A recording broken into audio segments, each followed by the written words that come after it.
બહુ સરસ આ મુદ્દો મને ગીતા મળી. મને વિચાર આવ્યો કે મેં જો એને એવો વિચાર આવ્યો, મને એવો વિચાર આવે કે અડધા તો આપે જ ને.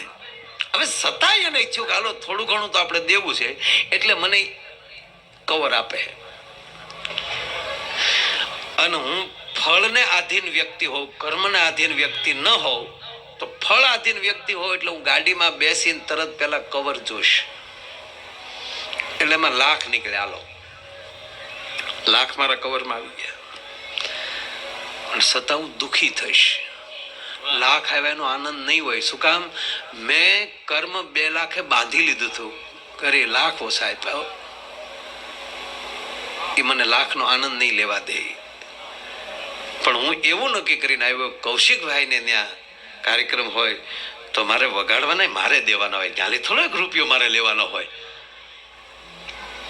પછી મને કવર દેવા આવે, નહીં કૌશિકભાઈ 1 રૂપિયો નહીં. નહીં માયાભાઈ પ્લીઝ આ કવર લેતા જાઓ. એમાં 25,000 નીકળે ને એનો મને આનંદ થશે, કારણ કે મેં બિલકુલ ફળની આશા નહોતી રાખી. એમાંથી મને 25 મળ્યા છે. તો જે 1 લાખ મળ્યા એમાં 1 લાખ નથી મળ્યા એની દુઃખ થાય છે.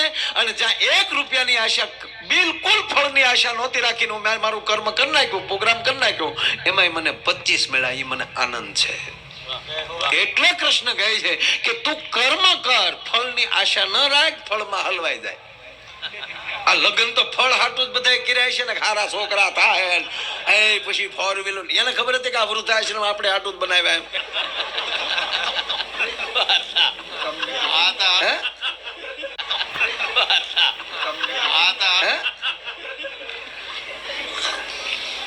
નો ચિંતા કરાય. ગામડામાં ચિંતા જ નહોતા કરતા. 12 છોકરા થતા. કોઈ દુખી માવતર હોય કયો, એ 12 છોકરાના માવતર કોઈ દી વૃદ્ધાશ્રમમાં જાય કયો. 2 તો બાથવા હાટું રાખતા ગામ. હા કાયદેસર કાઠલો પડી 12 ભાઈઓ સહી 2 ઓછા થઈ જાય તો કાંઈ નહીં. ઈ ખોરડાનું નામે થોડું લેવાય કોઈથી. ભલામણા કેવી વાતો કરો. આ તો હાશ ખેટનો એક હોય ને, ટીકી ટીકી જીવતું હોય. વાહ વાહ. હું ઇંગ્લિશ મીડિયમ નો વિરોધી નથી બિલકુલ. અંગ્રેજી છોકરાઓને આવડવું જ જોવે, પણ ગુજરાતી જ ઘરમાં બોલજો. મને અંગ્રેજી આ વાંધો છે એટલે કેમ ઘરમાં નહીં બોલવાનું અંગ્રેજી, 7 વાર નહીં બોલવાનું. કોણ છે તક આંટી. આપણે શું સમજવું કે માસી છે, કાકી છે. આંટીમાં આખું પેકેજ આવી જાય. કોણ છે મારા આંટી છે, તો માસી સમજવા, મોટા બા સમજવા,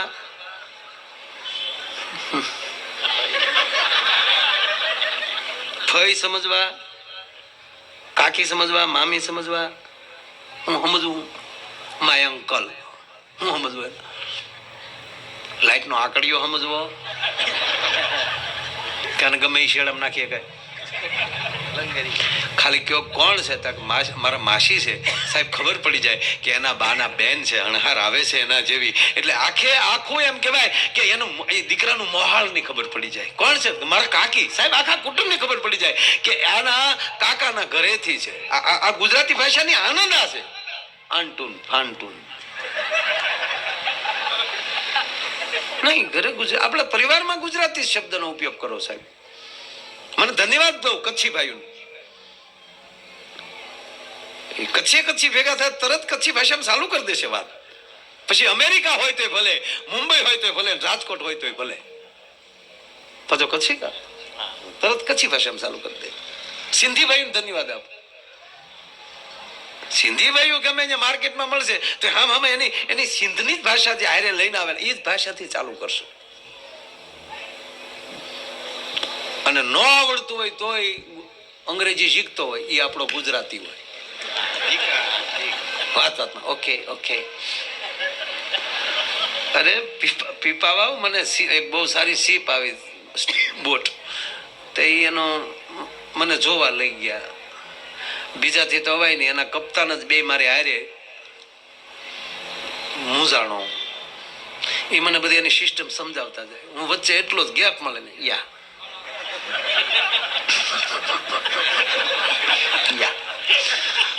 આવ્યો જોઈને 2 કલાક હલવાણા. તો એનું તો બધું ફેલ ગયું ને. મારે જેટલું જોવું હતું એ જોવાઈ ગયું. મને કહ્યું બાકી એને તેમ છો કે અમે એટલું બધું સમજાવી દીધું. મને કે ઓકે સાહેબ બાય, હું આવજો બટા. તૂટી ગયા લેવા દેવા વગેરે. ત્યારે એવું થાય કે અંગ્રેજી આપણને આવડવું જ જોઈએ. 100% વિશ્વ ભાષા. મને તો હજી નથી આવડતો કહું છું. મારા એક ભાઈ મને પૂછ્યું, મને કે તમે એકલા અમેરિકા જાઓ છો, લંડન ઘણી વાર જાઓ છો, તો ત્યાં તો ગુજરાતી જ ભાઈઓ આપણને બોલાવતા હોય, એરપોર્ટ લેવાય આવ્યા હોય, પણ તમને એરપોર્ટમાં પ્લેનમાં શું કેમ થાય, શું થાય? તમે એરપોર્ટ ઉતરો ત્યારે અહીંયા તમે શું કામ આવ્યા છો ને બધું પૂછે, કેટલા દી રોકાવાના. જેવી રીતે વિઝા વખતે પૂછ્યું એવું જ ન્યાય પૂછે. નો ફેર પડ્યો હોય તો એને એમાં પાછા મોકલી દે, એને અધિકાર હોય. મને કે ત્યાં તમારે શું થાય? હું કોઈ એવડાની એક કે ખબર નથી કે આ માયાભાઈ આહિર કલાકાર છે, કારણ કે મારો પાસપોર્ટ માયાભાઈ આહિરના નામનો છે જ નહીં. હું ને સાયરામ દવે 2 કલાકાર એવા છે કે અમારા બેનરો બીજા નામે લાગે, પાસપોર્ટ બીજા નામના. સાહેબ કોઈ દિવસ હજી સુધી અમને વિઝા કેન્સલ નથી થયા. કેમ દે એની મને નથી ખબર પડતી. મારા જો અમારા બેનર જે પોસ્ટર અમે જ્યાં પ્રોગ્રામ કર્યા હોય એના બધા અમે થપ્પા હારે મૂક્યા હોય તો એ તો માયાભાઈ આહિર, સાયરામભાઈ દવે, બરોબર. અને મારું તો પાસપોર્ટમાં હાસુ નામ તો એટલું લાંબુ છે, એ વાંચી જ ન હોય કે એમણામ આપી દે. ઓકે ઓકે આટલું બધું કેમ નામ છતાં હાલે છે, એ કઈ પ્રશ્ન. પણ એ ભાઈએ મને પૂછ્યું, મને કે માયાભાઈ તો તમને તકલીફ શું પડે? મેં કીધું મને વિશ્વની ભાષા આવડે. મને કે વિશ્વની ભાષા કઈ? મેં કીધું મૌન. જ્યાં ખબર ના પડે ને ત્યાં મૌન થઈ જાઓ, દોડડા પણ ન કરો. એને હું દેખાડ્યું, એને ક્યાં ખબર છે તારો દોઢ ડાયરા કરવા જાય.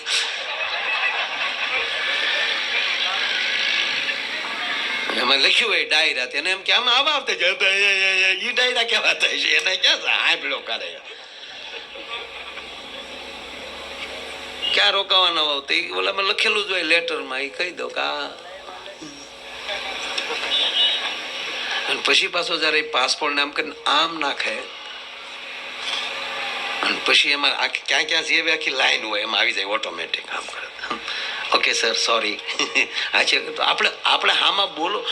કોઈ દિવસ જવાબ, કોઈ દિવસ પ્રશ્ન કરતા મોટો જવાબ ન હોવો જોઈએ. ટૂંકું બોલો, મીઠું બોલો, ઘેરે તે જ્યાં હળ ન હોય ત્યાં મૌન થઈ જાઓ. નથી સમજાતું? મૌન થઈ જાઓ. એક ભાઈ ને તેના પત્ની મારતા હતા, ફડાકો બોલે તો મોટેલ બોલે લેતી જા. તો બહાર ઉભા હોય ને એમ થાય ભાઈ મારે છે. બોલો આમ સમજી લેવાય અંદરો અંદર. આપડે તો માફો જ રાખવો ઈ છે ને, બીજું છે હું કયો. જેવો ફડાકો બોલે તો તાણીને બોલે લેતી જા. પાછો બહાર નીકળી કે ભૂકા કાઢી જાય ક્યાં પાડોશીએ કીધું એટલું બધું ન મરાય, પણ કે પૂછ તારી ભાભી ને તોય રાજી છે. તો ભાભી દાંત કરતા કરતા આવ્યા, કાંઈ ન થાય કે.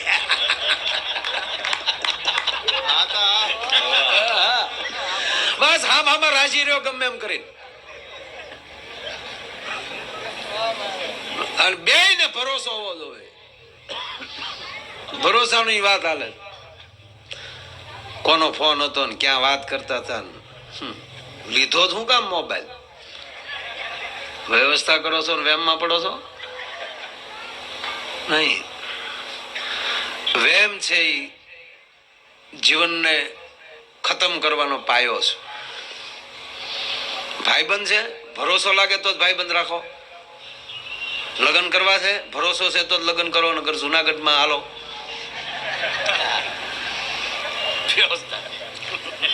ન્યાય હોક ન થો.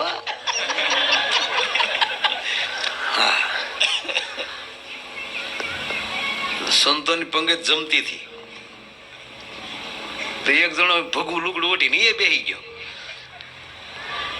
ત્યાં તો એ સંતો જમતા કે ભાઈ શાક રામાને દો, દાળ રામાને દો. તાવડા બોલ્યો મીઠા રામાને દો. મીઠારામ બોલ્યો ને તો સાધુડા સોટી જ પીડે ને માર્યો. કાકડિયા પલટન સાધુ ન હોય નકર મીઠારામ ન બોલે ન્યાય કોડવડ હોય ધ્યાન રાખવું બે ન જવું ગમે નહીં પણ માર્યો તો ઉપર જ ભગવું હતું અંદરથી પેન્ટ શર્ટ નીકળ્યું પછી ઓલે પૂછ્યું તમને ખબર કેમ પડી ગઈ હું સાધુ નથી તા કે રામરસ કહેવાય મીઠારામ ન કહેવાય પકડાઈ ગયો એટલે ખોટી લાઈનમાં ન બેહવું કોઈ દી આપણી કેપેસિટી પ્રમાણે જ બેહવું નહીં તો મરી જાય.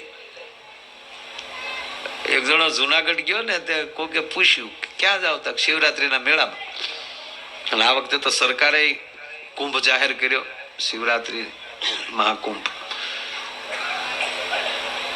આ સરકાર આવ્યા પછી કુંભ જાજા છે ખેલ કુંભ.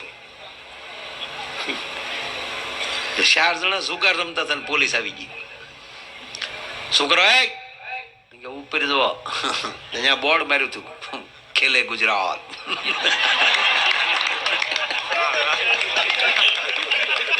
જીતે ગુજરાત.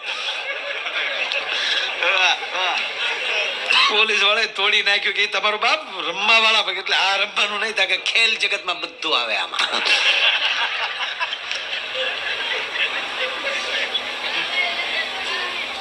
ગાડીમાં મોટી વાન લાવ્યા ટાટા થોડાક ભરેલા જ હતા નાખ્યા બબે સડવામાં તો એક જણો થોડીને પેલા સડી ગયો. તો સાહેબ કે તને એટલી બધી જવાની ઉતાળ હું તા ઉતાળ કઈ નહીં ઓળખરે ઉભા ઉભા જવું પડ્યું તો જાવું છે નિર્ણય પાકો છે પછી ખોટું હું તોડાવું એમ.